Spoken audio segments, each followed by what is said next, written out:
Chopper's Real 1 here. Well, I want to make a fishing box, but I also want to have a seat on it. So I got this box.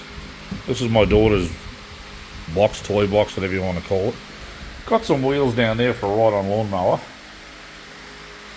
I'd like to put this on wheels.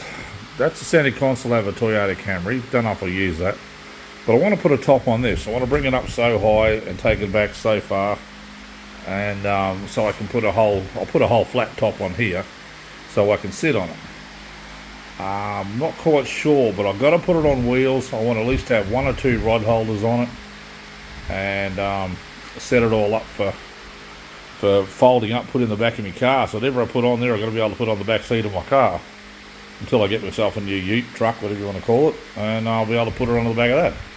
So there we go, guys. There's an idea. We'll just have to see how we go.